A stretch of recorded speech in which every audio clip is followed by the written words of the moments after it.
especially those enemies who hate me, obstructors who harm me, and those who create obstacles on my path to liberation and omniscience. May they experience happiness, be separated from suffering, and swiftly I will establish them in the state of unsurpassed, perfect, complete, and precious Buddhahood. All mother sentient beings, especially those enemies who hate me, obstructors who harm me, and those who create obstacles on my path to liberation and omniscience. May they experience happiness, be separated from suffering, and swiftly I will establish them in the state of unsurpassed, perfect, complete, and precious Buddhahood. All mother sentient beings, especially those enemies who hate me, obstructors who harm me, and those who create obstacles on my path to liberation and omniscience.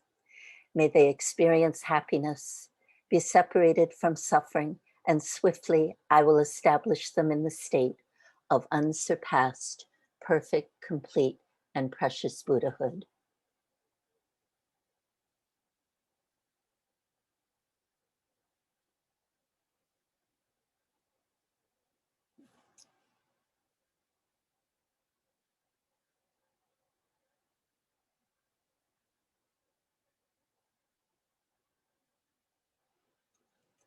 Thus, until I achieve enlightenment, I perform virtuous deeds with body, speech, and mind. Until death, I perform virtuous deeds with body, speech, and mind. From now until this time tomorrow, I perform virtuous deeds with body, speech, and mind. Thus, until I achieve enlightenment, I perform virtuous deeds with body, speech, and mind. Until death, I perform virtuous deeds with body, speech, and mind. From now until this time tomorrow, I perform virtuous deeds with body, speech, and mind. Thus, until I achieve enlightenment, I perform virtuous deeds with body, speech, and mind. Until death, I perform virtuous deeds with body, speech, and mind. From now until this time tomorrow, I perform virtuous deeds with body, speech, and mind.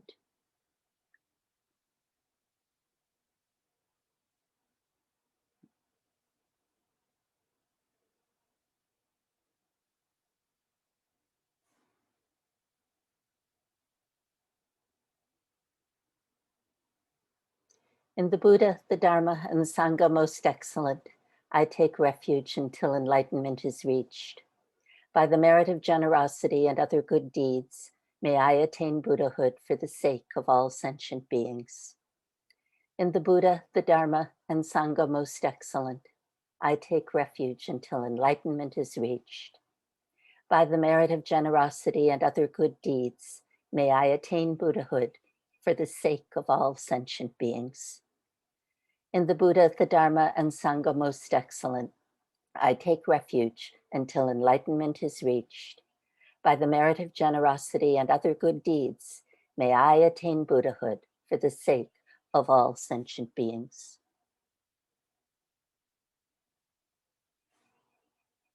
May all mother sentient beings, boundless as the sky, have happiness and the causes of happiness. May they be liberated from suffering and the causes of suffering. May they never be separated from the happiness that is free from sorrow. May they rest in equanimity, free from attachment and aversion. May all mother sentient beings, boundless as the sky, have happiness and the causes of happiness.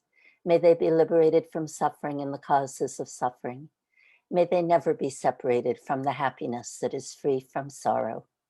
May they rest in equanimity, free from attachment and aversion. May all mother sentient beings, boundless as the sky, have happiness and the causes of happiness. May they be liberated from suffering and the causes of suffering. May they never be separated from the happiness that is free from sorrow. May they rest in equanimity, free from attachment and aversion.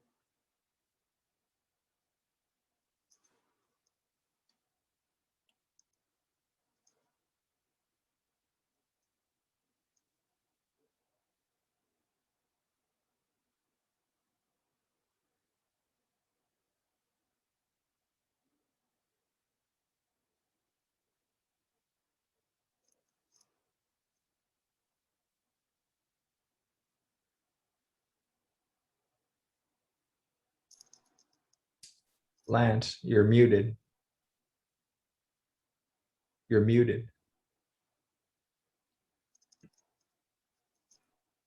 Thank you. Thank you all for being here. And I just want to say that, it'd be good for a little bit of a review right now, just to get some feedback if everybody's enjoying the format, if there's any changes that we should make, if there's any corrections, anybody have any questions about anything that we've talked about, the substance of what we've talked about. So please speak right up now, and we can discuss it for a couple of minutes. So does anybody have anything to suggest or any questions?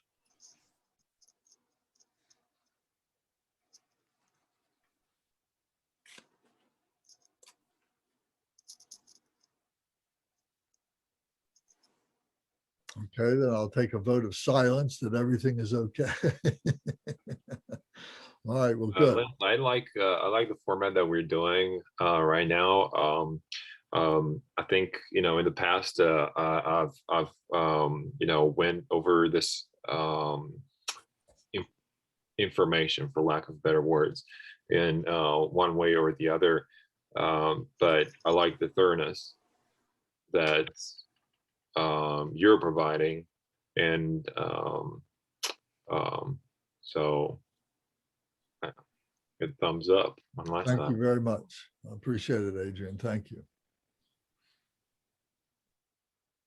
Something that I think about a little bit is that when this was presented by Kempo, a lot of attention was, this is what you would be reading to either the dying person or the recently deceased person. So I've got that. I understand that.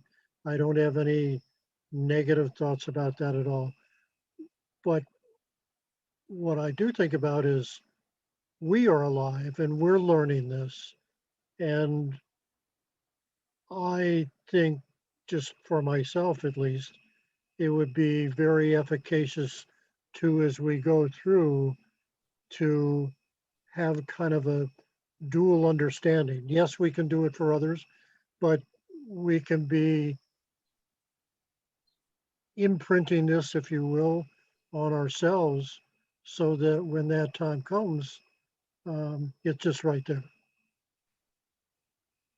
Well, thank you. Yes, and to me, that's the real purpose of what we're doing right now. To be able to integrate this as part of our practice and motivation for the other practices that we do. This becomes the context in which everything else is done, with our deity yoga practices and devotional practices, the prayers that we do and so on. It's all for, preparing ourselves for, the Bardo experience and realizing that we're already in the Bardo. And our dreams and our meditations are a huge part of that. So that's what, we've been trying to really draw attention to.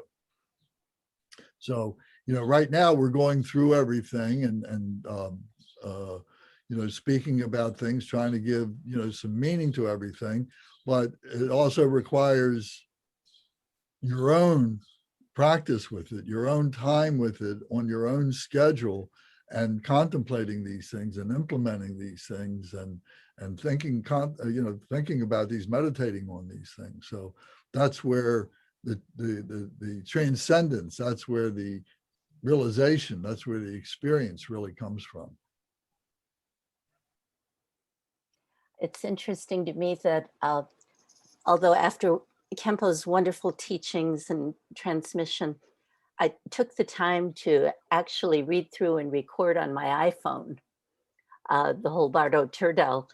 I feel like I need to do it again and again and again, because I now listen to it and I can almost hear my own superficial understanding in the earlier recording, and it's getting deeper, it's getting better. So I want, if I'm going to be playing for this for myself at the time of my own death, I want to hear a voice that understands it more deeply than I did then, than I do now, than I will tomorrow, as this gets deeper and deeper in me.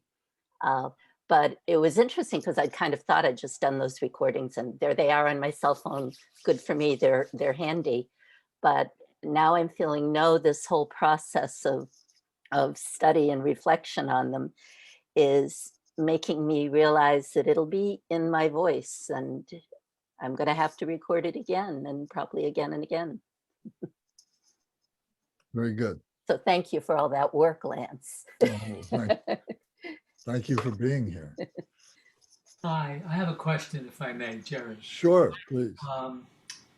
If we can't be present at the death of somebody, and say it's a dear friend of ours, you know, we pray for loved ones that die and they're at war or they're distance away. Is it common in this process to spend this time at home doing exactly what we're doing now for a dear one that's off in a different land? Absolutely, yes. And that's indeed what we're doing, because one of the things we learn is that timelessness is what we are recognizing. Okay. Locationless is what we are recognizing. So yes, and it's the heartfelt motivation that you have is what makes the difference. Okay, thank you. Yes.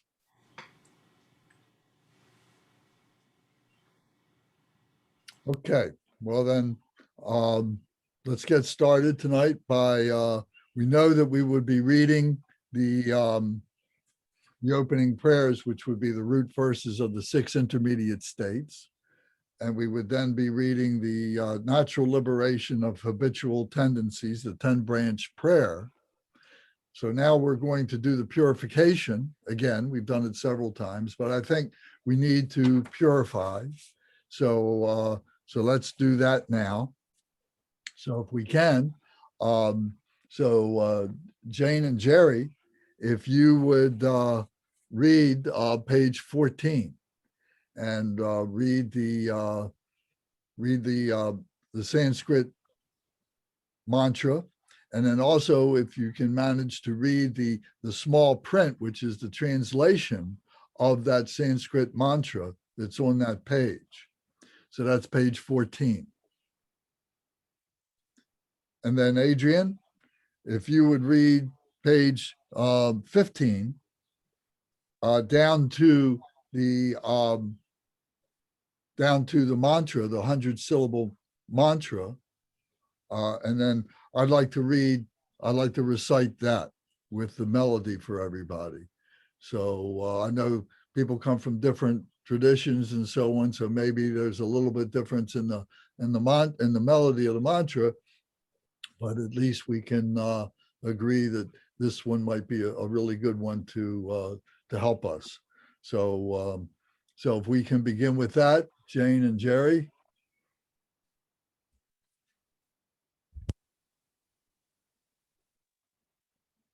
You need to turn your microphone on. Natural liberation of habitual tendencies, purification. It is the unified intention of the body, speech, and mind of the 42 peaceful and 58 wrathful deities of the great Buddha Hafield that displays the wisdom that cuts through all ignorance to manifest their wisdom for the benefit of the enlightenment of all sentient beings.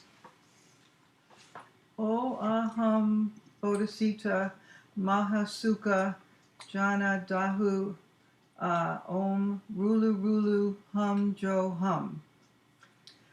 From the field of reality's expanse, uncreated and pure, within a celestial palace, which is a seminal point of light, pure, unceasing, and radiant, through the natural expressive power of one's own mind, uncontrived and empty, intrinsic awareness, radiant and empty, arises in the form of Arasattva, seated upon a bejeweled throne adorned with lotus, sun, and moon cushions. The right hand holds a vajra at the heart, symbolizing the union of awareness, of absolute wisdom, and emptiness. The left hand supports a bell resting on the hip, symbolizing the union of wisdom, appearances, and emptiness. And the head is adorned with a garland of perfect Buddhas, representing the 5 enlightened families of those gone to bliss. Thus, Vajrasattva manifests in the form of the Buddha body of perfect resource, exquisitely adorned with silks and jewels, seated in the posture of royal ease, with the right leg extended and the left drawn in. Radiating at the heart is the 6-syllable Hum, surrounded by the 100-syllable mantra. Om Vajra Sattva Samaya Manupalaya Vajra Sattva Tenopa Dristadre Do Me Bhava Suto Kayo Me Bhava Supo Kayo Me Bhava Anuraktu Me Bhava Sara Siddhi Me Prayatsa Sara karma sitsa me sitsan triya kuru hung ha ha ha ha ho bhagavan Sara tada gata bajra mame munsa bajri bhava maha samaya satwaha Om Vajra Sattva Samaya Manupalaya Vajra Sattva Tenopa Dristadredo Me Bhava Suto Kayo Me Bhava Supo Kayo Me Bhava Anuraktu Me Bhava Sara Siddhi Me Prayatsa Sara Karma Sutsa Me Sitsan Triya Kuru Hung Ha ha ha ha ho bhagavan Saratada gata bajra mame munsa bajri bhava maha samaya satwaha Om Vajra Sattva Samaya Manupalaya Vajra Sattva Tenopa Dristadredo Me Bhava Suto Kayo Me Bhava Supo Kayo Me Bhava Anuraktu Me Bhava Sara Siddhi Me Prayatsa Sara Karma Sutsa Me Sitsan Triya Kuru Hung Ha ha ha ha ho bhagavan Saratada gata bajra mame munsa bajri bhava maha samaya satwaha Om Vajra Sattva Samaya Manupalaya Vajra Sattva Tenopa Dristadredo Me Bhava Suto Kayo Me Bhava Supo Kayo Me Bhava Anuraktu Me Bhava Sara Siddhi Me Prayatsa Sara Karma Sutsa Me Sitsan Triya Kuru Hung Ha ha ha ha ho bhagavan Saratada gata bajra mame munsa bajri bhava maha samaya satwaha Om Vajra Sattva Samaya Manupalaya Vajra Sattva Tenopa Dristadredo Me Bhava Suto Kayo Me Bhava Supo Kayo Me Bhava Anuraktu Me Bhava Sara Siddhi Me Prayatsa Sara Karma Sutsa Me Sitsan Triya Kuru Hung Ha ha ha ha ho bhagavan Saratada gata bajra mame munsa bajri bhava maha samaya satwaha Om Vajra Sattva Samaya Manupalaya Vajra Sattva Tenopa Dristadredo Me Bhava Suto Kayo Me Bhava Supo Kayo Me Bhava Anuraktu Me Bhava Sara Siddhi Me Prayatsa Sara karma sutsame sitsantriya kuruhum. Ha ha ha ha ho Bhagavan. Sara tada gata bajra mame munsa bajri bhava mahasamaya satwaha. Om Bajra Sattva Samaya Manupalaya Bajra Sattva Tenopa Dristadredo Me Bhava Suto Kayo Me Bhava Supo Kayo Me Bhava Anuraktu Me Bhava Sara Siddhi Me Prayatsa Sara Karma Sutsa Me Sitsantriya Kuruham. Ha ha ha ha ho Bhagavan. Sara tada gata bajra mame munsa bajri bhava mahasamaya satwaha. Om bajra satwa samaya manupalaya. Bajra satwa tenopa dristadredo me bhava. Suto kayo me bhava supo kayo me bhava. Anuraktu me bhava sara siddhi me prayatsa.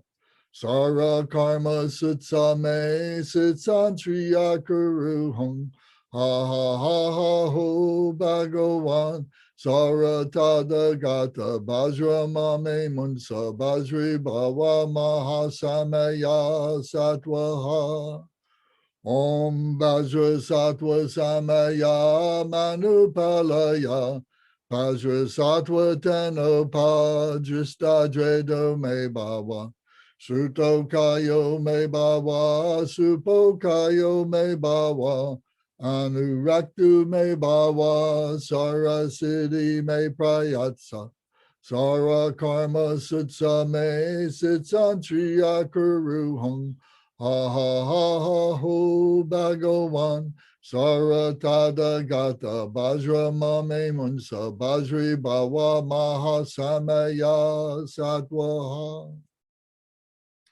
Om bajra satwa samaya manupalaya bajra satwa tenopa dristadredo me bhava. Suto kayo me bhava, supo kayo me bhava, anuraktu me bhava, sara siddhi me prayatsa, sara karma sutsa me sitsantriya kuruham. Ha ha ha ha ho Bhagavan. Sara tada gata bajra mame munsa bajri bhava mahasamaya satwaha. Om Vajra Sattva Samaya Manupalaya Vajra Sattva Tenopa Dristadredo Me Bhava Suto Kayo Me Bhava Supo Kayo Me Bhava Anuraktu Me Bhava Sara Siddhi Me Prayatsa Sara Karma Sutsa Me Sitsantriya Kuruham. Ha ha ha ha ho Bhagavan. Sara tada gata bajra mame munsa bajri bhava mahasamaya satwaha. The English translation is, and I can make this available for everybody next time. Om Vajrasattva Samaya. Help to protect my vow to purify myself. May you remain firm with me. Grant me the complete satisfaction. Grow with me. Be loving towards me. Grant me the attainments to master the powers beyond body and nature. Show me all the deeds of body, speech, and mind. Make my mind heart good, virtuous, and auspicious. Revel in the bliss of the four joys, O Blessed One, who embodies the essence within me. Do not abandon me. Grant me the realization of the indestructible nature. Make me one with you. Thus, I signify my unity with non-duality. Ah. Okay, thank you. Anybody have any questions or comment about the 100-syllable purification mantra? I have a question, Lance. Okay. So when we're doing this, where should we visualize Vajrasattva? At our Yeah. heart, over our heads? We can visualize Vajrasattva beginning above and in front of us like this. So above and in front of us, facing us. And as we recite that, we can visualize that Vajrasattva comes and sits on our head. And then through his big toe on the aperture of Brahma, on the crown of our head, that his nectar, the pure nectar from Vajrasattva, the purification nectar from his body then comes out of his big toe into our central channel, which begins here at the aperture of Brahma and comes down through the center of our body, through the center channel, down to 4 inches below the navel.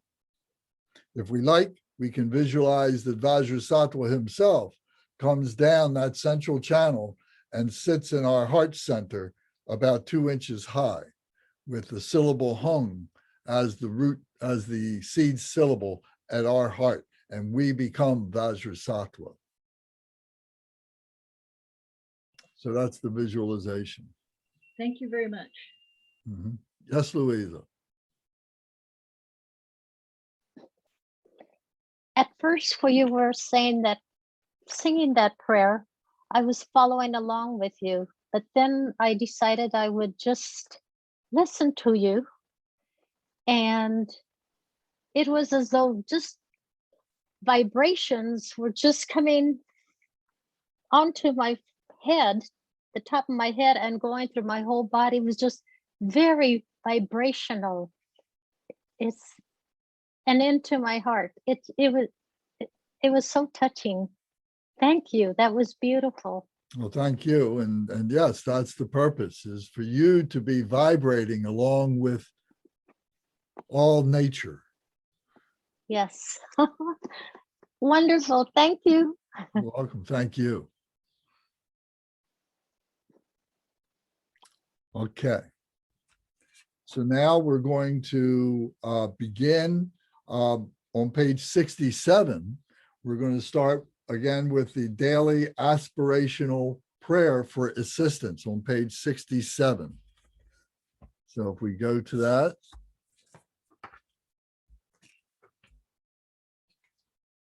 Okay, so we recite this each day as we're doing our study, or we are reciting this for someone who has passed. So this is something that we do every single day. So I'm going to ask Gary, please, if you'll read page 67. And then Amanda, if you will read page 68 and 69, because 69 is a short page there. So those two, please. So begin when you're ready. And everybody can turn your microphones off and recite this along with whomever is leading the recitation. So that's intended to be the purpose of this. Aspirational prayer calling to the Buddhas and Bodhisattvas for assistance. O Buddhas and Bodhisattvas, abiding in the 10 directions, refuge of living beings, imbued with compassion, imbued with knowledge, imbued with clear vision, and imbued with love. Come to this place by the power of your compassion and accept these displayed in visual offerings. O compassionate ones, as you are the fountain of all-knowing pristine cognition of loving compassion, of effective activity, and of a power to grant refuge beyond conception, come to this place. Oh, compassionate ones, this human being, Rig Q, Gary Johnson, is leaving this world and journeying to another shore. He is being cast off from this world and approaching the great transition of death. Suffering deeply, he is without a friend, without a refuge, without a protector, and without a companion. His perception of this life is fading away.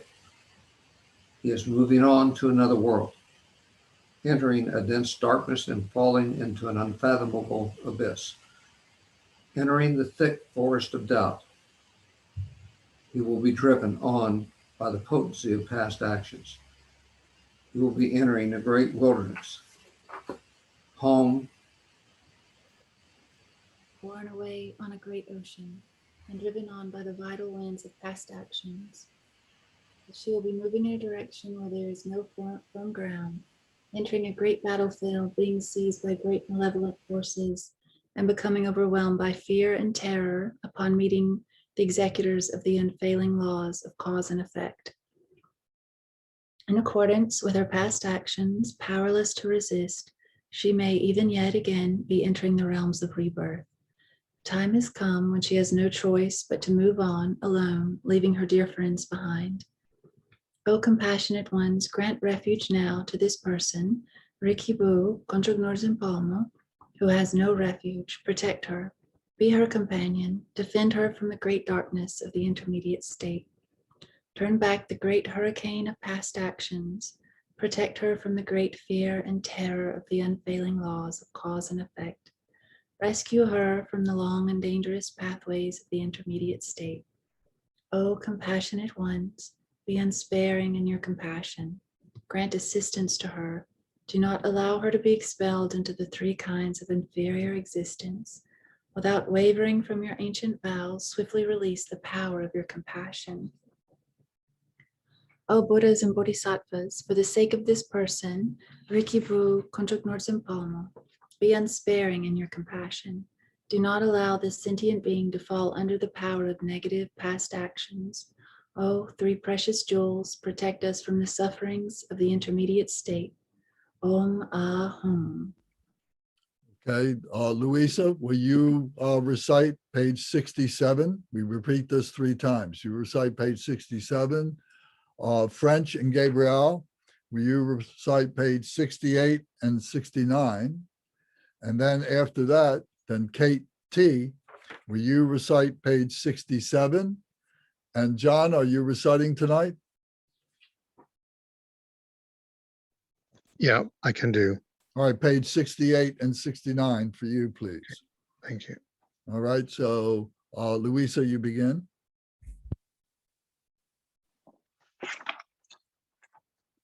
Aspirational prayer calling to the Buddhists and the Bodhisattvas for assistance. O Buddhas and Bodhisattvas, abiding in the 10 directions, refuge of living beings, imbued in compassion, imbued with knowledge, imbued with clear vision, and imbued with love, come to this place by the power of your compassion and accept these displayed and visualized offerings. O compassionate ones, as you are the fountain of all knowing, pristine cognition of loving compassion, of effective activity, and of a power to grant refuge beyond conception, come to this place. O compassionate ones, this human being, Rigipu, Louisa, is leaving this world and journeying to another shore. She is being cast off from the world and approaching the great transition of death. Suffering deeply, she is without a friend, without a refuge, without a protector, and without a companion. Her perception of this life is fading away. She is moving on to another world, entering a dense darkness and falling into an unfathomable abyss, entering the thick forest of doubt. She will be driven on by the potency of past actions. She will be entering a great wilderness born. Did you want me to do that 3 times? No, that was fine. Thank you. French Okay. is next, page 68. Okay.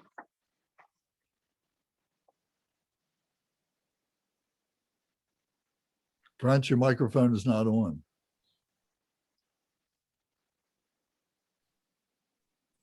Okay. Away on a great ocean and driven on by the vital winds of past actions. He will be moving in a direction where there is no firm ground, entering a great battlefield, being seized by great malevolent forces and becoming overwhelmed by fear and terror upon meeting the executors of the unfailing laws of cause and effect. In accordance with his past actions, powerless to resist, he may even yet again be entering the realms of rebirth. The time has come when he has no choice but to move on, alone, leaving his dear friends behind. O compassionate ones, grant refuge now to this person, Ricky Boo, French Conway, who has no refuge. Protect him. Be his companion, defend him from the great darkness of the intermediate state, turn back the great hurricane of past actions. Protect him from the great fear and terror of the unfailing laws of cause and effect. Rescue him from the long and dangerous pathways of the intermediate state. O compassionate ones, be unsparing in your compassion. Grant assistance to him. Do not allow him to be expelled into the three kinds of inferior existence. Without wavering from your ancient vows, swiftly release the power of your compassion.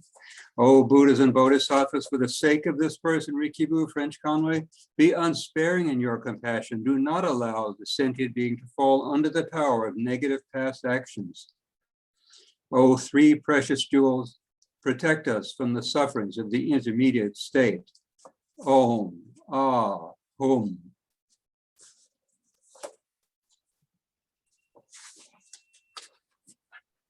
O Buddhas and Bodhisattvas, abiding in the 10 directions, refuge of living beings, imbued with knowledge, imbued with clear vision, and imbued with love, come to this place by the power of your compassion and accept those displayed and visualized offerings. O compassionate ones, as you are the fountain of all-knowing, pristine cognition of loving compassion, of effective activity, and of a power refuge beyond conception, come to this place. O compassionate ones, this human being, O child of Buddha nature, Rikibu Jampa Yangdrul, is leaving this world and journeying to another shore. She's being cast off from this world and approaching the great transition deeply.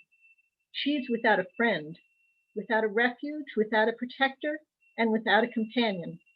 Her perception of this life is fading away. She's moving on to another world, entering a dense darkness and falling into an unfathomable abyss. Entering the thick forest of doubt, she will be driven on actions. She will be entering a great wilderness born. Will be entering a great wilderness, borne away on a great ocean, and driven on by the vital winds of past actions. He will be moving in a direction where there is no firm ground, entering a great battlefield, being seized by great malevolent forces and becoming overwhelmed by fear and terror upon meeting the executors of the unfailing laws of cause and effect. In accordance with his past actions, powerless to resist, he may even yet again be entering the realms of rebirth. The time has come when he has no choice but to move on alone, leaving his dear friends behind. O compassionate ones, grant refuge now to this person, Ricky Boo John, who has no refuge. Protect him, be his companion, defend him from the great darkness of the intermediate state. Turn back the great hurricane of past actions. Protect him from the great fear and terror of unfailing laws of cause and effect. Rescue him from the long and dangerous pathways of the intermediate state. O compassionate ones, be unsparing in your compassion. Grant assistance to him. Do not allow him to be expelled into the three kinds of inferior existence. Without wavering from your ancient vows, swiftly release the power of your compassion. O Buddhas and Bodhisattvas, for the sake of this person, Rikibu John, be unsparing in your compassion. Do not allow the sentient being to fall under the power of negative past actions. O three precious jewels, protect us from the sufferings of the intermediate state. Om Ah Hong. Om Ahom, Om Ahom.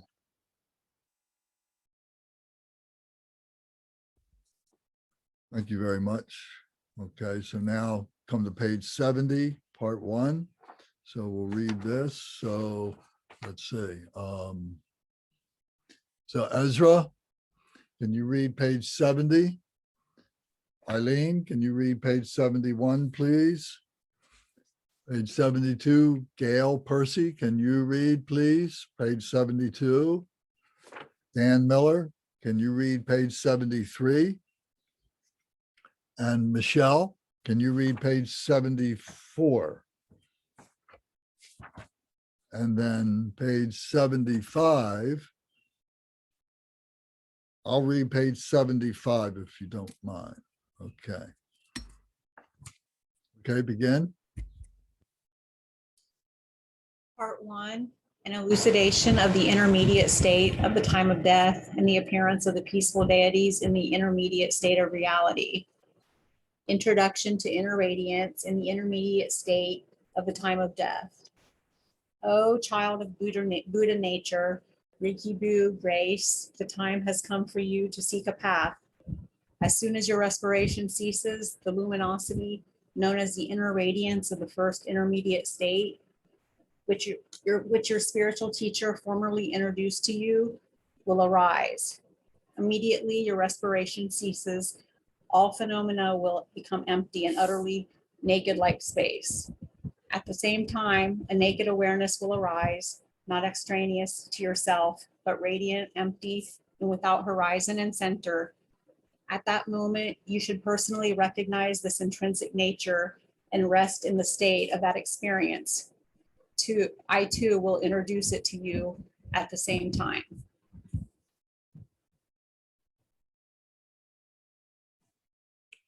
Now the sign of this solution of each into, Now the sign of the dissolution of earth into water is present, of water into fire, fire into wind, wind into consciousness. If the dying person is spiritual teacher, recite, "Oh, vulnerable one, I beg you not to be distracted from the cultivation of an intrinsic intention. Oh, child with Buddha nature, Richibu Ailing, that which is called death has now arrived. Therefore, you should adopt an altruistic motivation and concentration your thinking as follows. I have arrived at the time of death.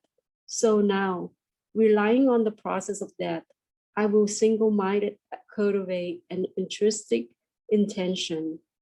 I will meditate on the generation of loving kindness, compassion, and altruistic intention to attain enlightenment for the benefit of all sentient beings who are as limitless as space.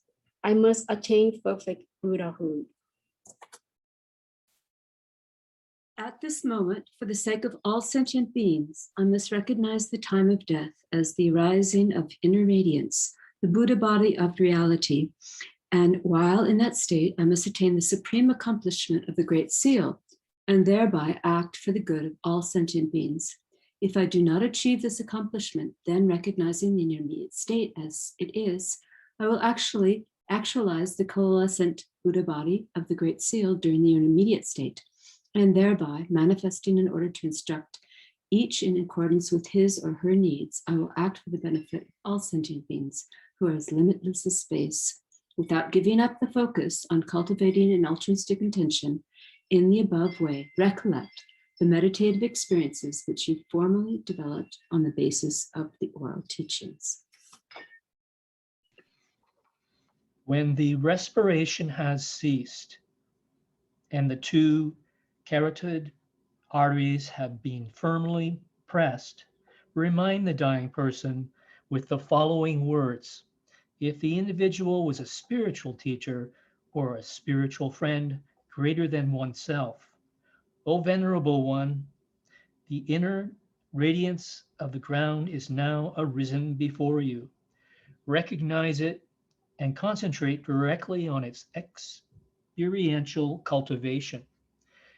For all others, one should introduce the inner radiance of the ground with the following words. O child of Buddha nature, Rigi Bu name, listen. Pure inner radiance, reality itself is now arising before you. Recognize it, O child of Buddha nature, Riki Bu name. This radiant essence that is now your conscious awareness is a brilliant emptiness. It is beyond substance, beyond characteristics, and beyond color, completely empty of inherent existence in any respect whatsoever. This is the female Buddha Samantabhadri, the essential nature of reality. The essence of your own conscious awareness is emptiness. Yet, this is not a vacuous or nihilistic emptiness. This, your very own conscious awareness, is unimpededly radiant, brilliant, and vibrant. This conscious awareness is the male Buddha Samantabhadra, the utterly indivisible presence of these two, the essence of your own awareness, which is empty, without inherent existence, with respect to any substance whatsoever, and your own conscious awareness, which is vibrant and radiantly present, is the Buddha body of reality. This intrinsic awareness manifests in a great mass of light, in which radiance and emptiness are indivisible, is the Buddha nature of unchanging light, beyond birth or death. Just to recognize this is enough. If you recognize this brilliant essence of your own conscious awareness to be the Buddha nature, then to gaze into intrinsic awareness is to abide in the enlightened intention of all the Buddhas. O child of Buddha nature, Rikibu Kunchok Pema Dorje, meditate on this, your meditational deity. Do not be distracted. Concentrate intently on your meditational deity. Meditate that the deity appears and yet is without inherent existence. Like the reflection of the moon in water, do not meditate on the deity as a solid corporal form. Meditate on the Lord of great compassion. Word of great compassion is Avalokiteshvara Shenreze, Maha Karunika. We recite Om Mani Padme Hum Shri. Om Mani Padme Hum Shri.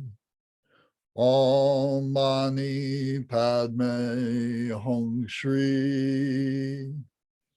Om Mani Padme Hum Shri.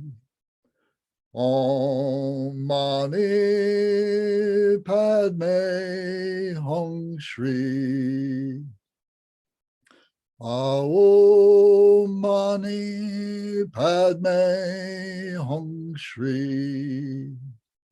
Om Mani Padme Hum Shri. Om Mani Padme Hum Shri. Om Mani Padme Hum Shri. Om Mani Padme Hum Shri. Om Mani Padme Hum Shri. Om Mani Padme Hum Shri. Om Mani Padme Hum Shri. Om Mani Padme Hum Shri. Om Mani Padme Hum Shri. Om Mani Padme Hum Shri. Om Mani Padme Hum Shri. Om Mani Padme Hum Shri. Om Mani Padme Hum Shri. Om Mani Padme Hum Shri. Om Mani Padme Hum Shri. Om Mani Padme Hum Shri. Om Mani Padme Hum Shri. Om Mani Padme Hum Shri. Om Mani Padme Hum Shri.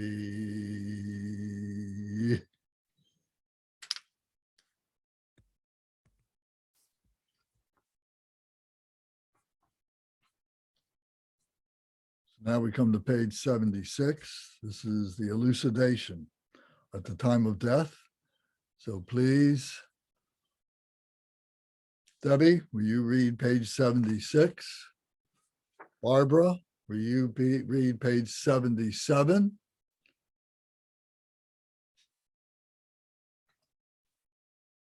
Page 78, Jane and Jerry, please read. Gary, please read page 79. Louisa, read page 80. 81, French, Gabrielle, read page 81 down to where it says day 1. So please begin. Part 1, an elucidation of the intermediate state of the time of death and the appearance of the peaceful deities in the intermediate state of reality. Introduction to the intermediate state of reality. O child of Buddha nature, Rikyu Kunchok Lamo, listen very intently and without distraction. There are 6 kinds of intermediate states, namely the intermediate state of living or natural existence, the intermediate state of dreams, the intermediate state of meditative stability or concentration, the intermediate state of the time of death, the intermediate state of reality, and the intermediate state of consequent rebirth. O child of Buddha nature, Rikibu, Boris, during and after death, you will experience 3 intermediate states: the intermediate state of the time of death, the intermediate state of reality, and the intermediate state of rebirth. Of these 3, it was the intermediate state of the time of death which you experienced until yesterday. Although the inner radiance of reality arose during that time, you did not recognize it. So now, as a result, you have been compelled to wander here, and now you will experience the intermediate state of reality, followed by the intermediate state of rebirth. You must therefore recognize without distraction the instruction and events which I am now going to introduce to you. O child of Buddha nature, Rikibu, Boris, that which is called death has now arrived. You are leaving this world, but in this you are not alone. This happens to everyone. Do not be attached to this life. Do not cling to this life.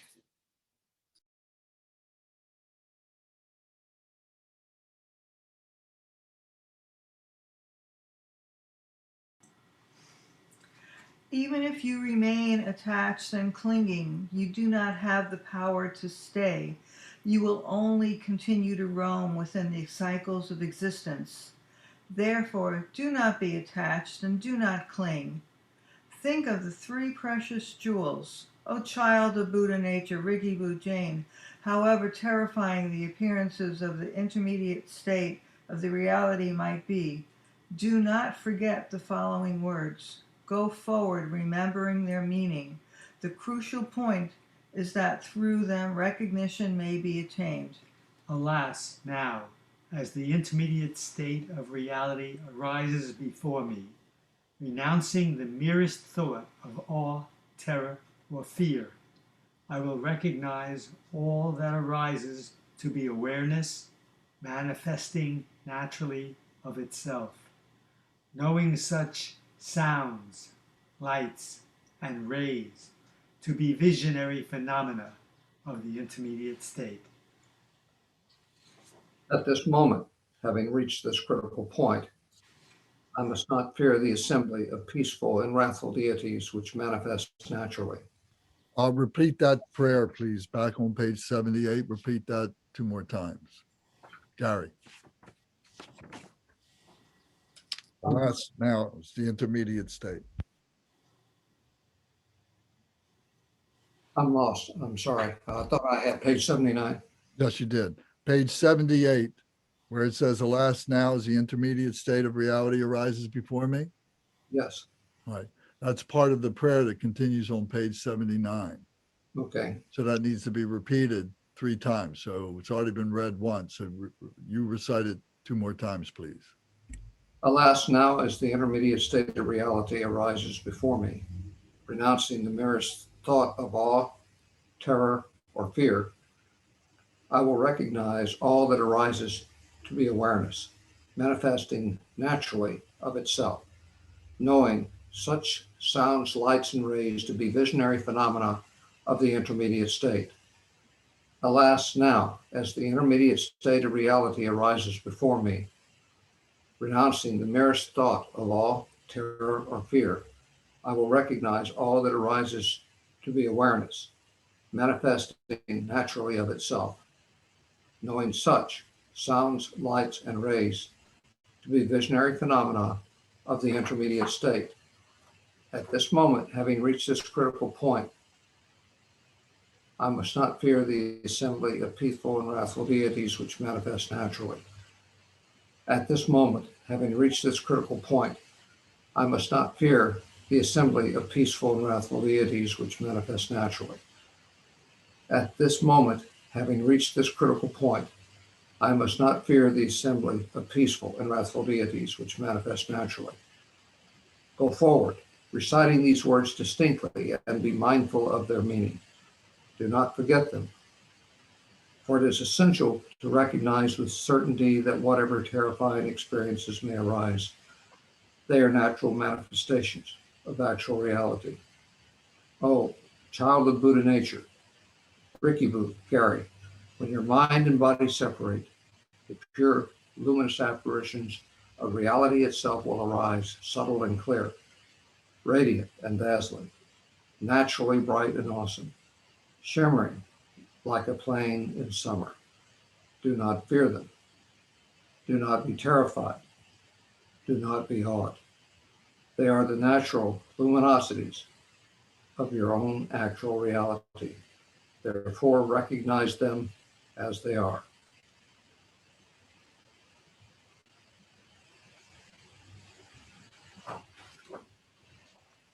O child of Buddha nature, Rikibu, Awisa, from these lights, the natural sound of reality will resound, clear and thunderous, reverberating like 1,000 simultaneous pearls of thunder. This is the natural sound of your own actual reality. So do not be afraid. Do not be terrified. Do not be awed.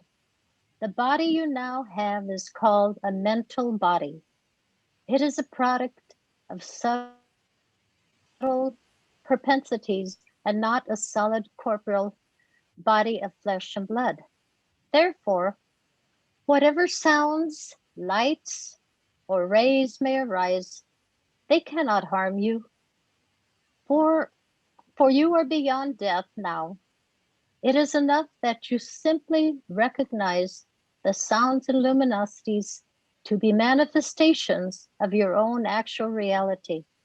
Know that this is the intermediate state.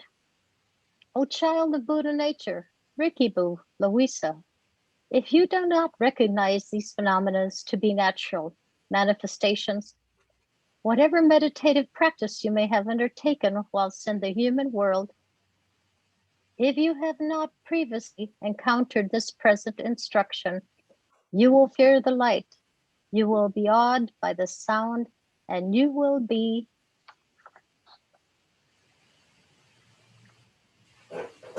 terrified by the rays. If you do not now understand this essential point of the teaching, you will not recognize the sounds, the lights, and the rays, and you will continue to roam within the cycles of existence. O child of Buddha nature, Rikibu, French, should you have moved on without recognition after having been unconscious for up to 3.5 days, you will awaken from unconsciousness and wonder, what has happened to me?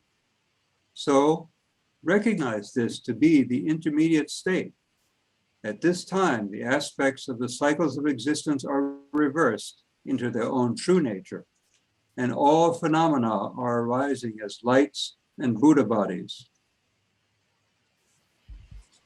Okay, Tom, will you read where it begins day 1 on page 81 and page 82? And then Adrian, will you read page 83, please? And then 84, Amanda, read page 84, and then that section needs to be repeated 3 times on page 84. And then you can read the top part of page 85, and then we'll have a discussion. Begin, please. Day 1. On the first day of the intermediate state of reality, all space will arise as a blue light. At this time, from the central Buddha field called pervasive seminal point, the transcendent Lord, Vairochana, will dawn before you. His body white and color, seated on a lion throne, holding in his right hand an 8-spoked wheel and embraced by his consort, Akasa Dhamma Vasitvari, a blue luminosity, radiant and clear, bright and dazzling, indicative of the pristine cognition of reality expanse, which is a natural purity of your aggregate of consciousness, will emanate from the heart of Vairochana and his consort. It will shine piercingly before you at the level of your heart with such brilliance that your eyes cannot bear it. Together with this luminosity, a dull white light, indicative of the realm of the gods, will also dawn directly before you and touch your heart.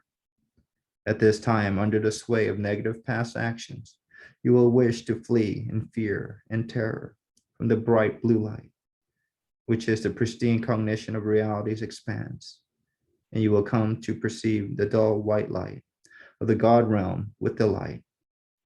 At this moment, do not be awed by the blue luminosity, which is radiant and dazzling.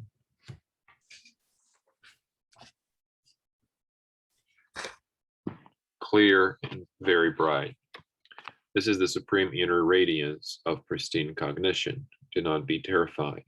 This is the light ray of Tathagata, which is called the pristine cognition of reality's expanse.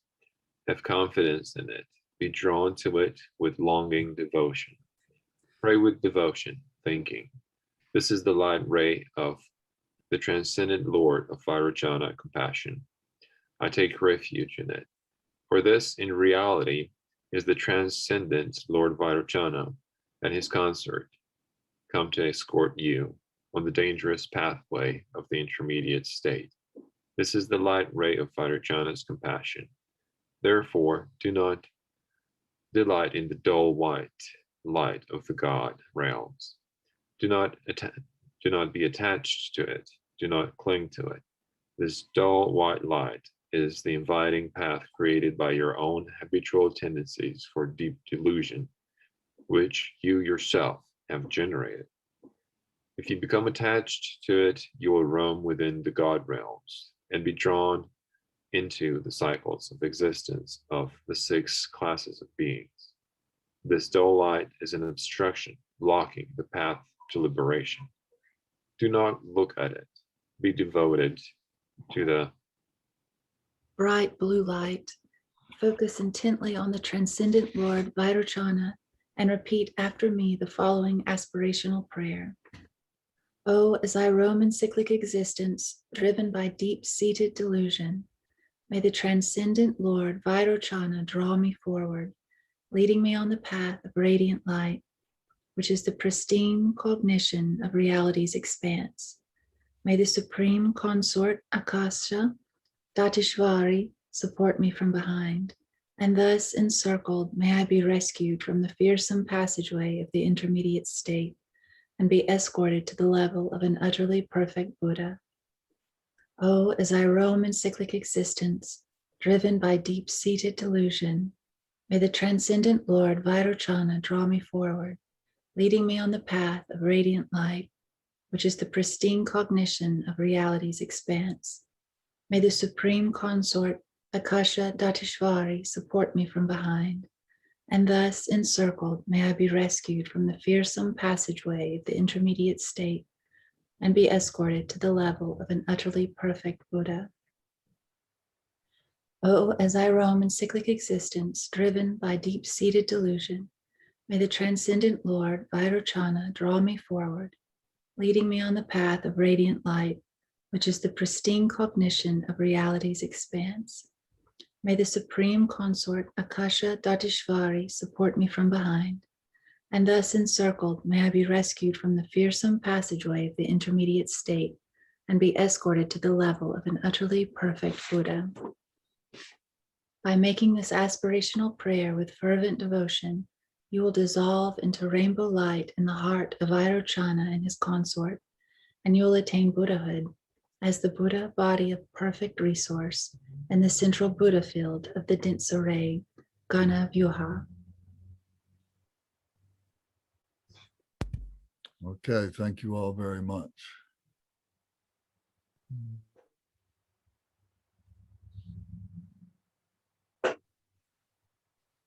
Okay, so we go back to the beginning of day 1, page 81. So on this, the first day of the intermediate state of reality. So we've been through the Bardo of death and haven't been liberated. We entered into the Bardo of reality itself, and we haven't been liberated.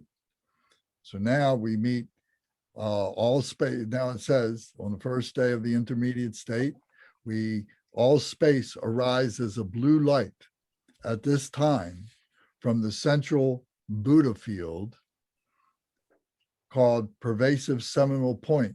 The transcendent Lord Vairocana will dawn before you, his body white in color, seated on a lion throne, holding in his right hand an 8-spoke wheel and embraced by his consort, Akasa Datishvari. So, of course, this image is an illustration of the point. We visualize through our practices as a living being that we become Vairocana and with his consort, Akasa Datishvari.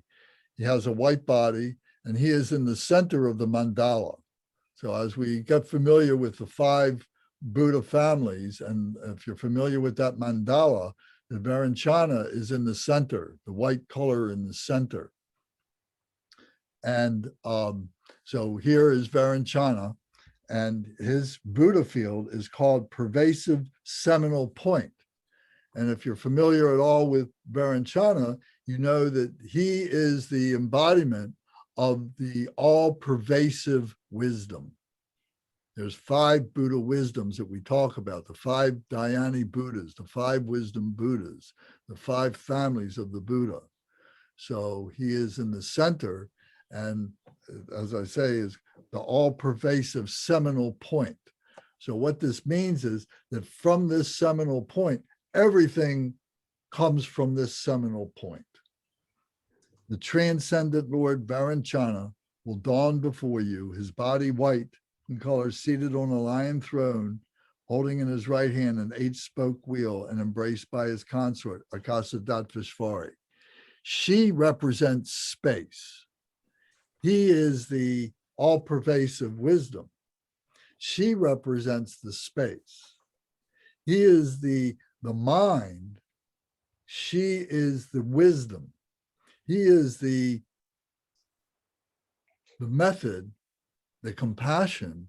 She is the wisdom from which this comes, this space that it comes forth from. As she is the mother, all beings come from the mother. So this is part of the mindfulness that we adopt, that we recognize as how we approach this. That this has to be approached as human beings. So we have to have these similes, we have to have these analogies and metaphors and so on that we can be familiar with. So it's from this space that this all-pervasive wisdom spews forth. So from this comes a blue luminosity, this blue light, radiant and clear, bright and dazzling, indicative of the pristine cognition of reality's expanse, which is the natural purity of your own aggregate of consciousness, will emanate from the heart of Varanchana and his consort, and it will shine piercingly before you at the level of your heart with such brilliance that your eyes cannot bear it. So this is this powerful blue light that we have never seen such brilliance before in our ordinary lives. That when we are in this bardo, we are confronted with this light, and either we are able to recognize this light as water being poured into water, because we have familiarized ourselves with this light over and over again by these practices, that we become one with that light and we become liberated. We become Varanchana, we become Buddha, we become all the Buddhas. There's no separateness between us and all the Buddhas. So this blue luminosity, radiant, clear, and bright, indicative of the pristine cognition of reality's expanse. Reality's expanse is symbolized by Datvishvari. She is the space. The pristine cognition is the clear light, is the awareness of this. This is the Mahamudra. This is the Dzogchen. This is the Rigpa in the Bardo. The natural purity of your aggregate of consciousness. So all this all comes, your awareness, your consciousness as an ordinary human being now, but in this Bardo now, all comes to bear to be completely pure. Will emanate from the heart of Varanchana and his consort, and will shine piercingly before you at the level of your heart with such brilliance that your eyes cannot bear it. This heart-to-heart transmission. This is what we've said many times about empowerments. When we receive empowerments from the Vajra Master, who is seated on the throne in the shrine room, and he is going through the empowerment process, and he's going through the transmission, and he's going through the instructions, it is a heart-to-heart transmission.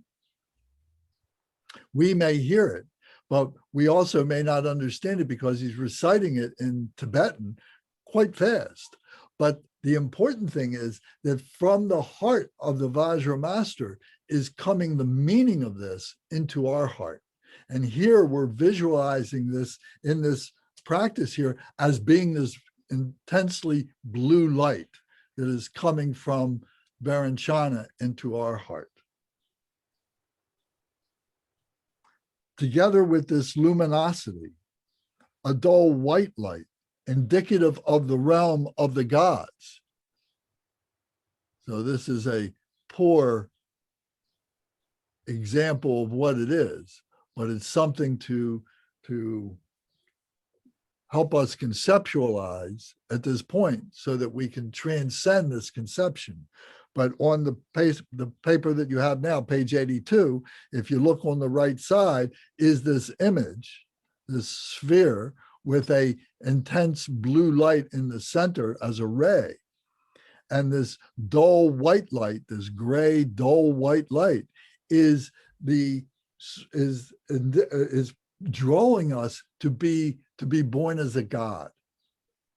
On the left side of this paper is Varanchana and his consort Asakadatvashvari. So together with this luminosity, a dull white light indicative of the realm of the gods will also dawn directly before you and touch your heart. At this time, under the sway of negative past actions, you will wish to flee in fear and terror from the bright blue light, which is the pristine cognition of reality's expanse, and you will come to perceive the dull white light of the God realms with delight. It will be more pleasing to you. It will be more comfortable to you.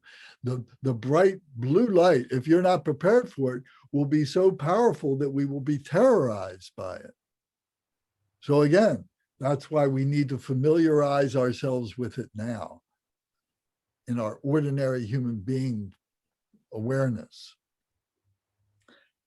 Otherwise, we're pulled to be born into the God realm. The God realm is not a bad place to be born. If we can't be born as a human being, we would want to be born as a God realm. But there are issues, as we will find out, there are issues about being born into the God realm. It is being born into the 6 realms of being a human being. It's being born into samsara. At this moment, do not be awed by the blue luminosity, which is radiant and dazzling, clear and very bright. This is the supreme inner radiance of pristine cognition, clear light. Do not be terrified. This is the light ray of the Tathagata, which is called the pristine cognition of reality's expanse. So this is the mind of the Buddha. All of this is the mind of the Buddha, but this is pure non-conceptual. Have confidence in it. Be drawn to it with longing devotion. Pray with devotion, thinking, this is the light ray of the transcendent Lord Varanchana's compassion. I take refuge in it.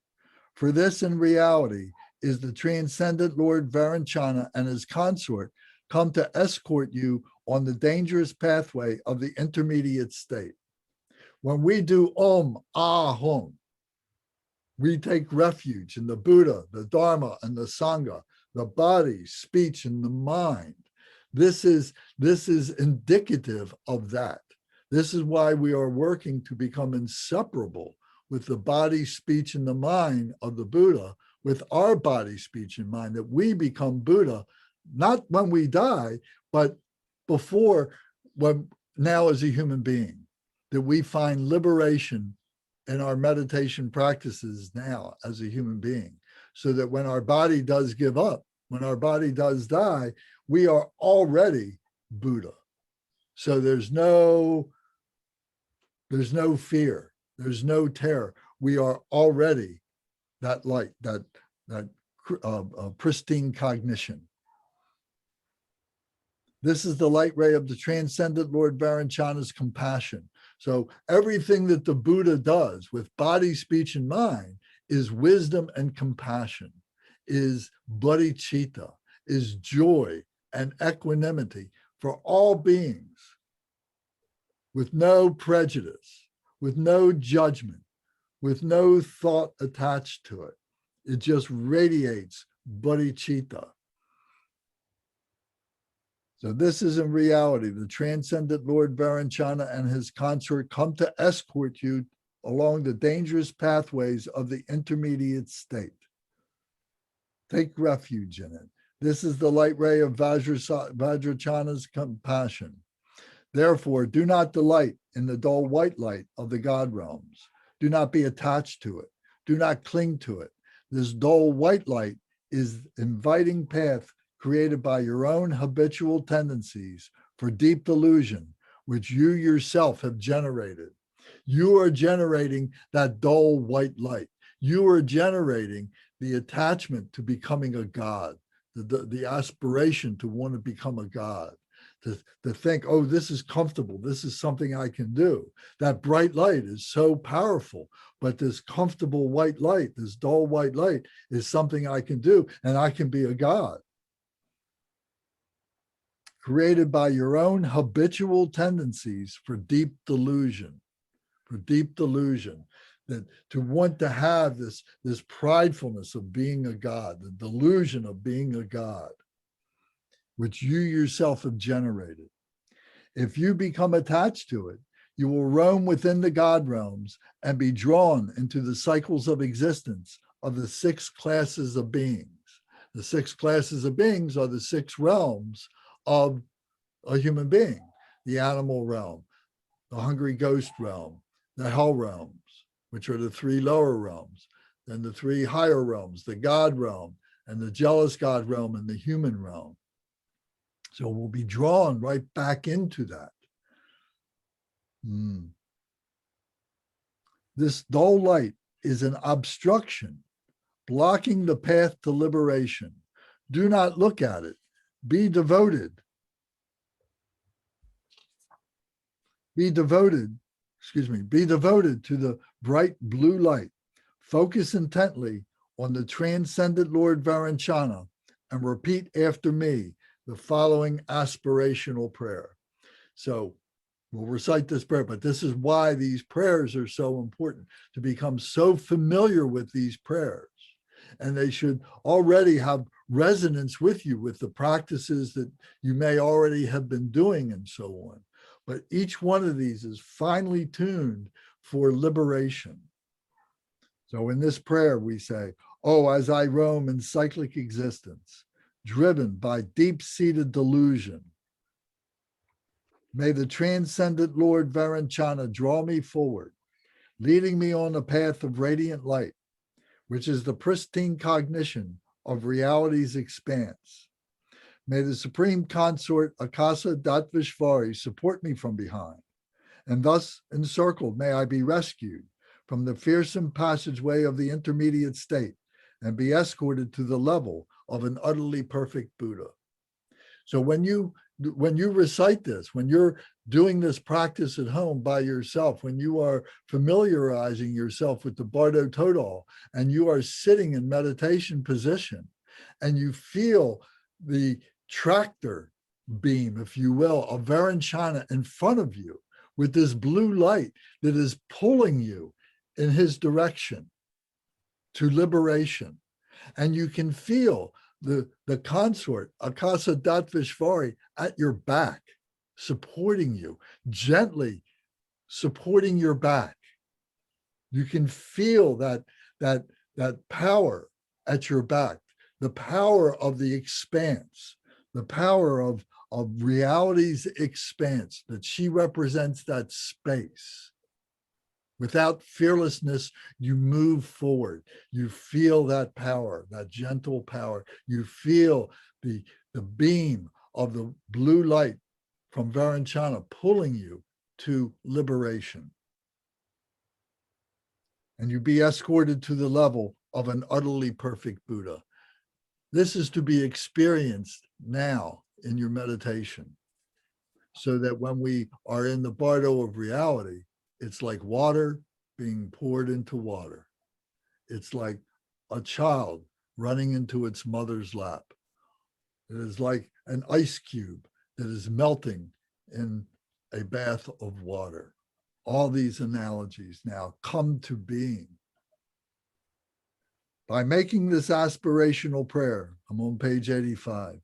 By making this aspirational prayer with fervent devotion, you will dissolve into rainbow light in the heart of Varanchana and his consort, and you will attain Buddhahood as the Buddha body of perfect resource in the central Buddha field of the dense array Gana Vayuha. Gana Vayuha. So that is the name of the Buddha field, the Sanskrit name of the Buddha field.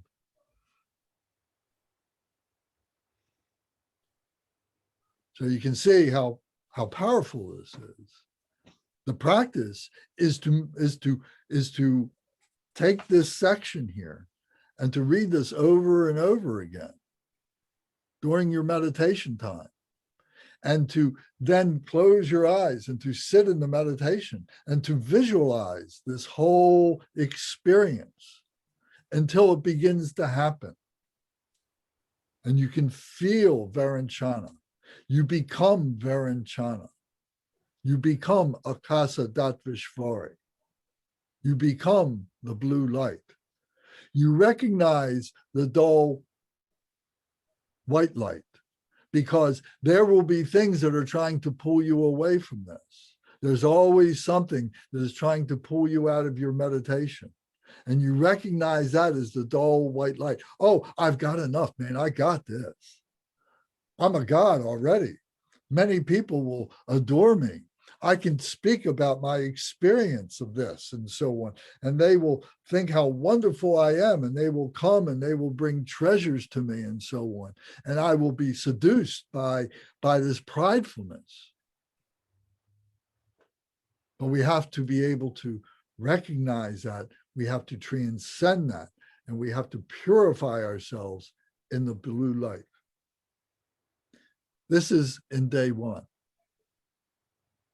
If we can accomplish this in the death, then if we're pulled to this, if we didn't recognize the clear light already at the time of our death, if we didn't experience it when we entered into the Bardo of reality, then by hearing these words through the power of those who are reciting this for us, who are manifesting Om Mani Padme Hum for us in these lights, and we recognize this light, and we are drawn to this, we remember this. Maybe it triggers us to remember this, and we can become liberated.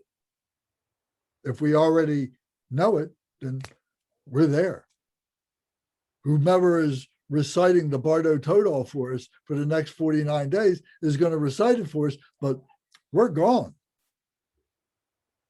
Gate, gate, para, sam, gate, buddhi, saha.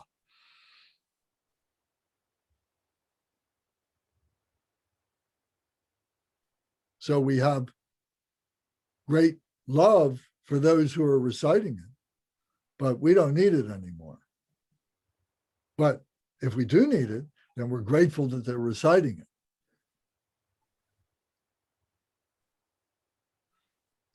So this is what happens on day one. Any questions or comments?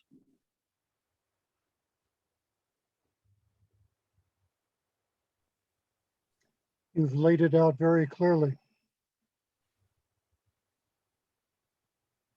Lance, one thing that I've been noticing, this has made me realize that right now in this life with my normal human perceptions, even now, if there's a bright light, I'll reach for my sunglasses to put them on, or if there's a loud noise, I'll jump or want to get my ears away from it.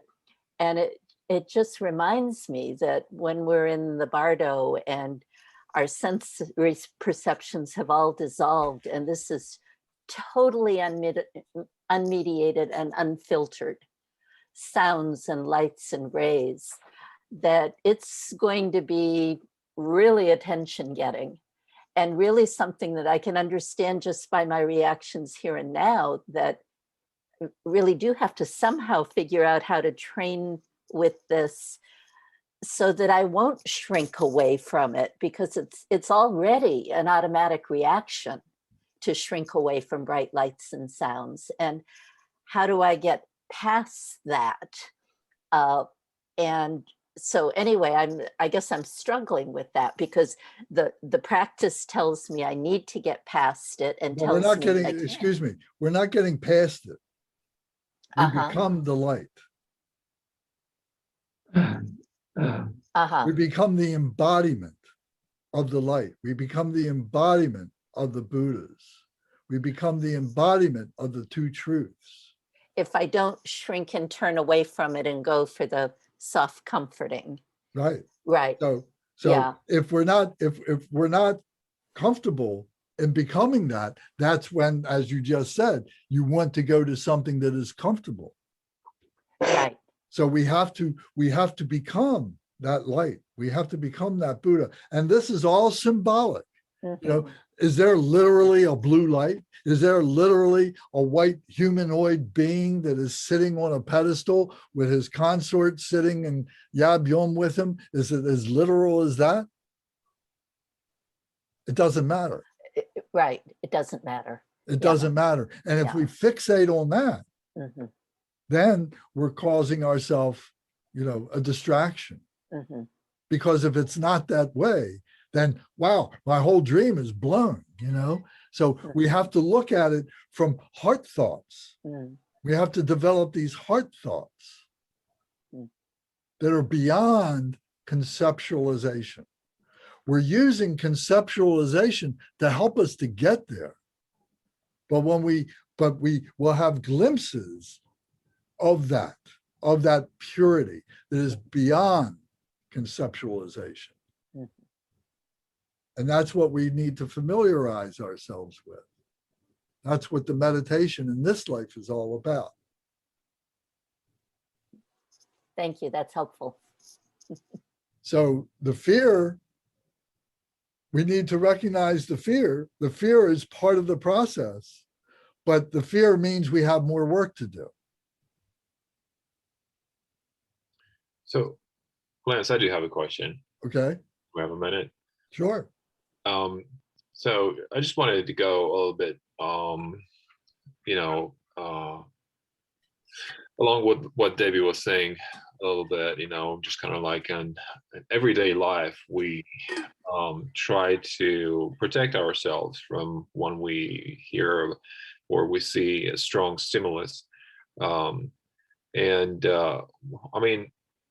what would be a practical advice, for us on a daily life besides the meditation part when we get off the cushion and we go out into the world, for us to be able to overcome our fears, anxiety, whatever takes over our lives? Because I'm assuming that what we have to get past in this intermediate states is our karma, fears, right? Emotions. Well, there's not a quick answer to that.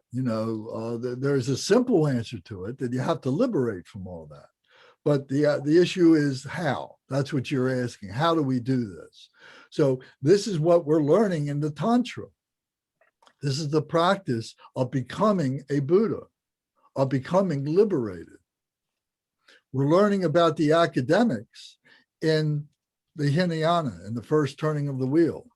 We're learning about it in the Mahayana, in the view, and understanding the two truths and being able to abide in that. Now we're seeing the union of the view and the wisdom coming together. And it takes time. It is a process. We can't rush it. We have to allow the process to work. We can't just plug in and get it. And what we're doing is we are simplifying, is what we are doing. We are letting all these preconceived ideas go, all these predilections of thought, all these preconceived notions of what we think things are and so on. And we're letting all these things go. We're letting all our emotions go. We're purifying. It takes time. So how do we do that?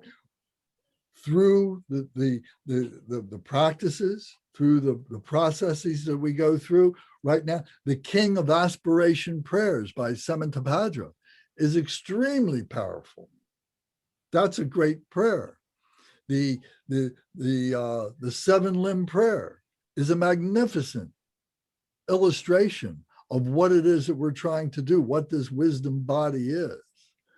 So all these different practices, all the deity yoga practices are all looking at different aspects of that true nature through the lens of being these different, what we call Buddhas and so on, that are all within ourselves. So this is how we do it. There's no shortcut to it. So we have to have patience. We have to have perseverance.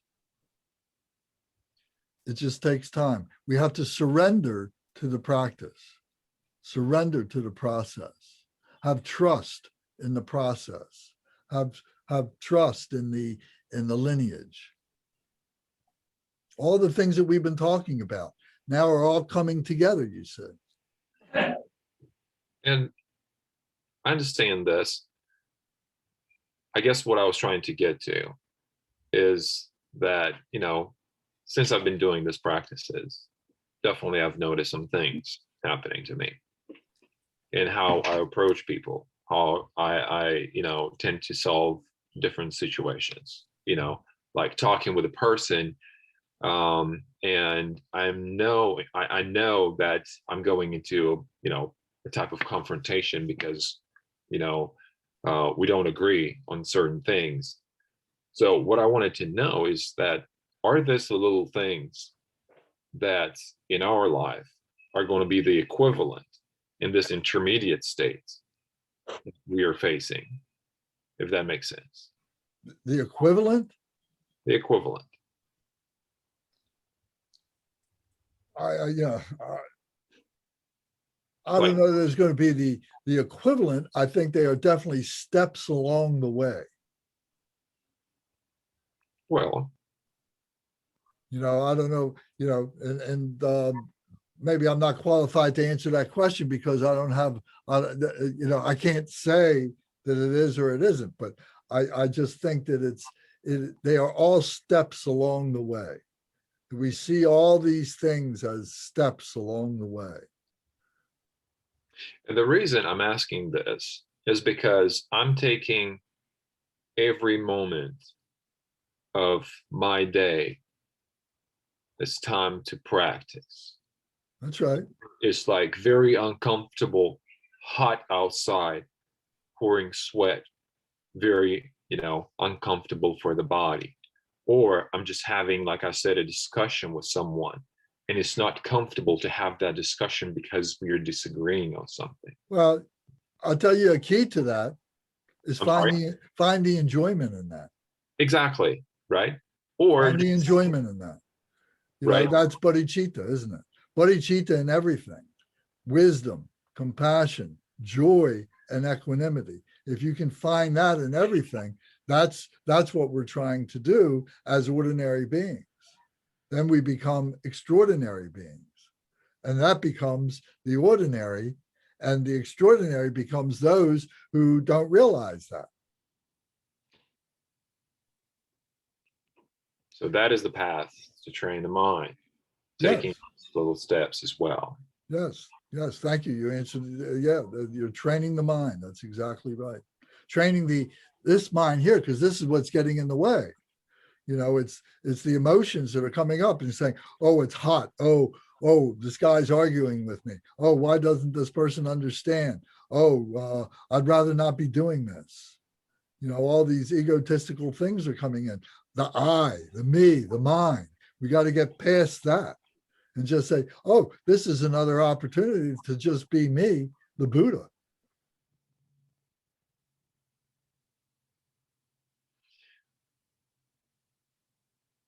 Thank you.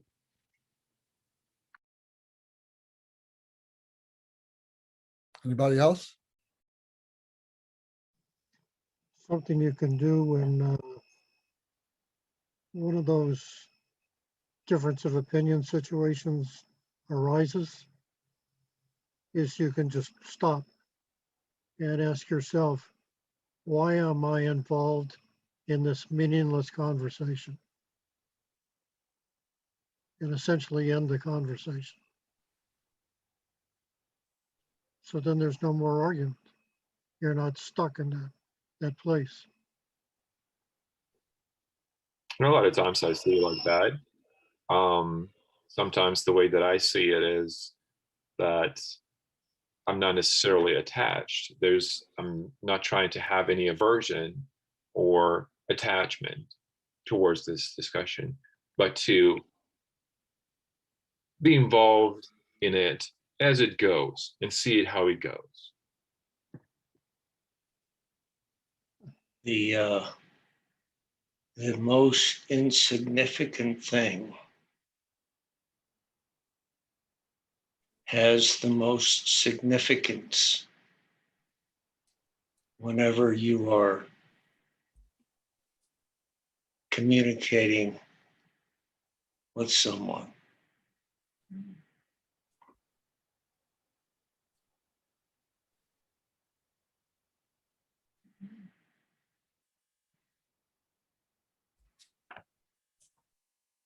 Okay.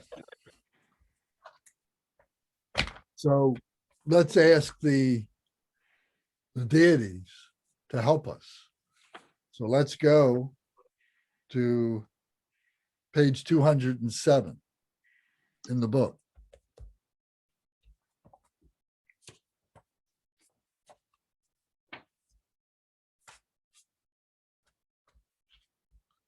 And at the risk of sounding overly simplistic, but we do have to find simple solutions to all these problems that we present to ourselves, which are all fabricated.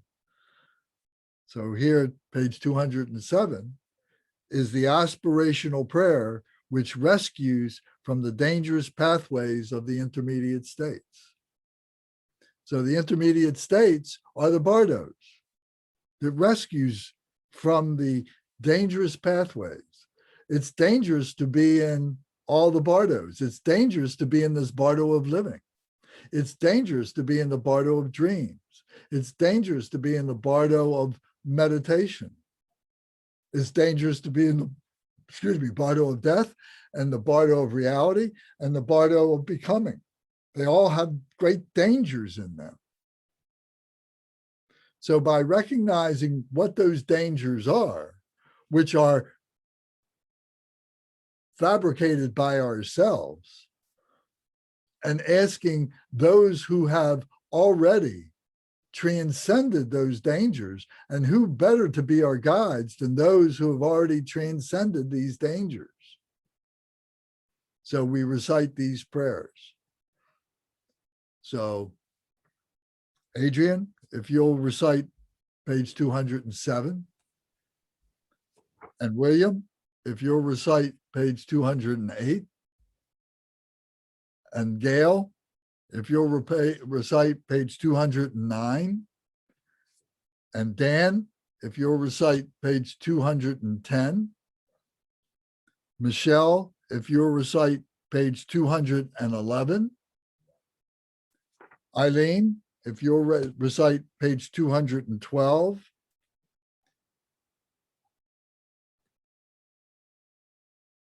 and Ezra, if you will recite page 213, please. And take this to heart. Do it slowly and listen to the meaning of these words as you recite them, and recite them along with the person who is leading this.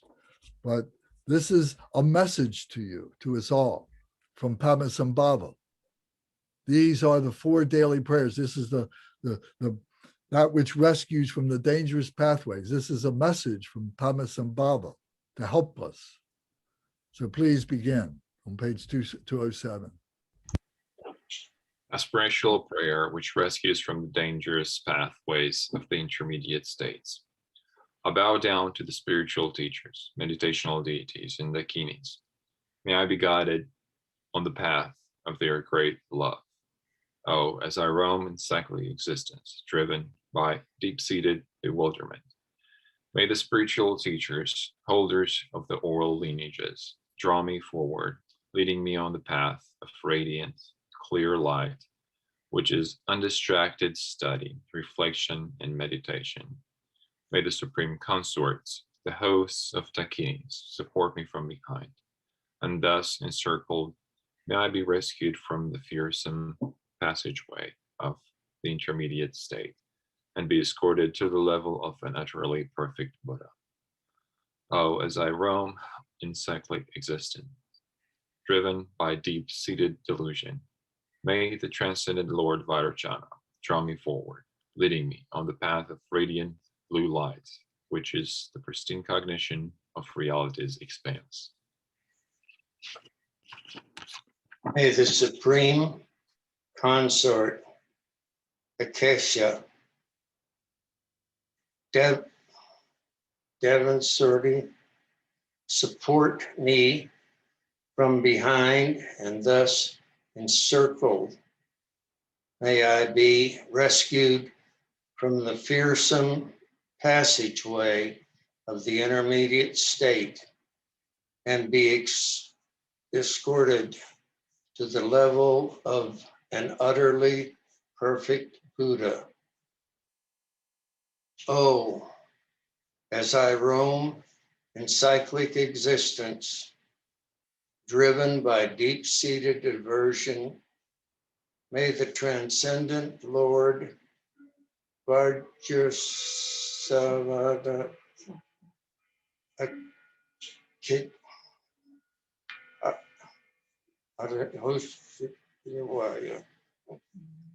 draw me forward, leading me on the path of radiant white light, which is the mirror-like pristine cognition.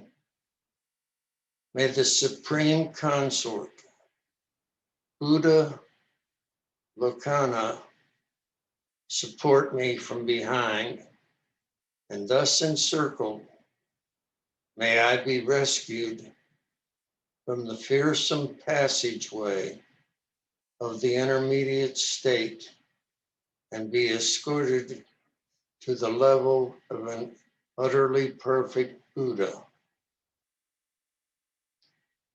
Oh, as I roam in cyclic existence, driven by deep-seated pride, may the transcendent Lord Retnesambhava draw me forward, leading me on the path of radiant yellow light, which is the pristine cognition of sameness.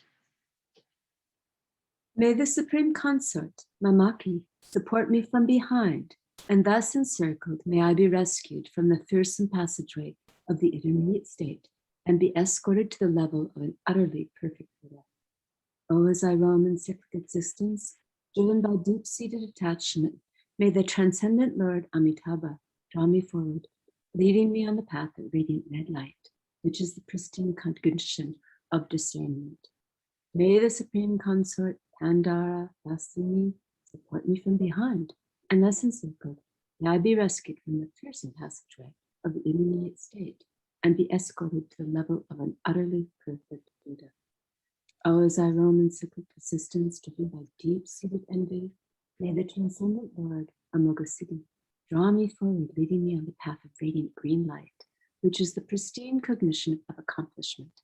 May the Supreme Consort Samayatara support me from behind, and thus may I be rescued from the fearsome passageway of the intermediate state and be escorted to the level of a perfectly, utterly perfect Buddha. Oh, as I roam in cyclic existence, driven by the 5 virulent poisons, may the transcendent conquerors, the male Buddhas of the 5 enlightened families, draw me forward, leading me on to the path of radiant rainbow light, which is the 4 pristine cognitions combined. May the 5 supreme female Buddhas, the purity of the expanse, support me from behind, and thus encircled, may I be rescued from the light paths of the 6 impure classes of beings and be escorted to the 5 utterly supreme and pure Buddha fields. Oh, as I roam in cyclic existence, driven by the deep-seated habitual tendencies, may the assembly of spiritual heroes and awareness holders draw me forward, leading me on the path of radiant, multicolored light, which is co-emergent, pristine cognition. May the supreme consorts, the host of dakinis, support me from behind, and thus encircled, may I be rescued from the fearsome passageway of the intermediate state and be escorted to the level of an utterly pure Buddha. Oh, as I roam in cyclic existence, driven by deep-seated, bewildering perceptions, may the assembly of blood-drinking, wrathful deities draw me forward, leading me on the path of radiant rainbow light, which is free of fear and terrifying perceptions. May the assembly of the Krodheshvari, queens of the expanse, support me from behind, and thus encircled, may I be rescued from the fearsome passageway of the intermediate state and be escorted to the level of an utterly perfect Buddha. Hum. May the fields of the 5 elements not arise as a hostile force. May I see them as the fields of the 5 Buddhas. May the elements of space not arise as a hostile force. May I see them as the fields of the blue Buddha. May the elements of water not arise as a host of force. May I see them as the field of the white Buddha. May the elements of earth not arise as a host of force. May I see them as the field of the yellow Buddha. May the elements of fire not arise as a host of force. May I see them as the field of the red Buddha. May the elements of wind not arise as a host of force. May I see them as a field of the green Buddha.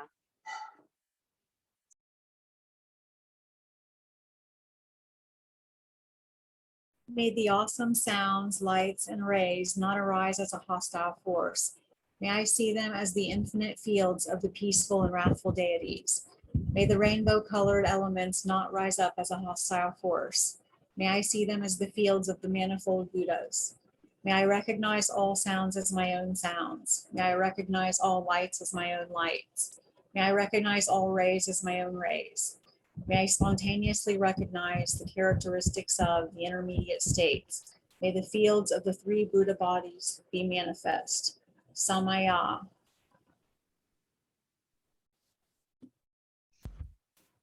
Okay, thank you. Now we go to the aspirational prayer, which protects from the fear of the intermediate states. That's page 214. And Bhavani, will you read, please, page 214? And remember that there was an addition to the line at the bottom of that, so I hope you have that. Page 215 then. We'll have Debbie read page 215, please. And Barbara, will you read page 216? And then 217. Louisa, will you read page 217? And page 218. And at the end, we will do Om Mani Padme Hum. We'll do Om Mani Padme Hum at the end. Okay. So begin, please, Bhavani. Aspirational prayer, which protects from fear of the intermediate states. When my life's course has ended and I roam alone in the intermediate states, the loved ones of this world can no longer help me. So at this critical time, may the conquerors, the peaceful and wrathful deities, quickly release the power of their compassion, and may the deep darkness of my ignorance be dispelled. When I roam alone, separated from my loved ones, and myriad images of emptiness arise, naturally manifesting, May the Buddhas quickly release the power of their compassion, and may the fear of the awesome and terrifying intermediate state be annulled. And the 5 radiant lights of pristine cognition dawn, may I recognize them as my own nature, and without awe and without terror, and as the manifold forms of the peaceful and wrathful deities arise, may I be fearlessly confident and recognize the characteristics of the intermediate states. When I experience suffering as the result of negative past actions, may the great compassionate one dispel all such misery. And as the natural sound of reality reverberates like 1,000 peals of thunder, may all sounds be heard as the teachings of the greater vehicle. When I am driven on by past actions, unable to find a refuge, may the meditational deities dispel all such misery. And as I experience the suffering of habitual tendencies and past actions, may the meditative stabilities of inner radiance and bliss naturally arise. When I am miraculously born into the intermediate state of rebirth, may I not be beguiled by the perverse prophecies of Mara. And as I freely arrive at every place that I think of, may the bewildering fear and terror generated by my negative past actions not arise. When the roars of savage wild beasts echo around me, may their cries be transformed to the sound of the sacred teachings, the 6 syllables, Om Mani Padme Hum. And as I am engulfed by snow, rain, wind, and darkness, may I achieve the pure clairvoyance of radiant, pristine cognition. May sentient beings in the intermediate state, similar in kind to myself, be born into the higher realms, free from rivalry. And as a severe dissonant mental states generates insatiable hunger and thirst, may the afflictions of hunger, thirst, heat, and cold be annulled. When I see my future parents in union, may I perceive them as Maha Karunika and consort. And for the sake of others, being blessed with the power to choose a birthplace, may I achieve an exalted body adorned with the auspicious major and minor marks.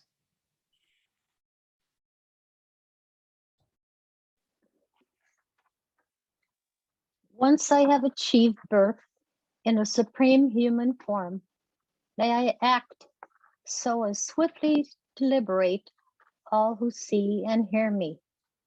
And may I not be influenced by my negative past actions, but multiply and illuminate my past merits. Wherever I may be born, in whatever land it may be, may I quickly encounter the meditational deity of my past lives, knowing from immediately after birth how to speak and walk. May I remember my past lives and attain the power of the non-forgetfulness. May I easily come to master by study and reflection the manifold stages of learning, small, intermediate, and great. May the country into which I am born be auspicious, and may all sentient beings be blessed with happiness. O peaceful and wrathful conquerors, may I and all others become entirely at one with you and come to resemble you in all your forms, your renitures, your lifespan, and your Buddha fields, and in every quality of your supreme auspicious marks.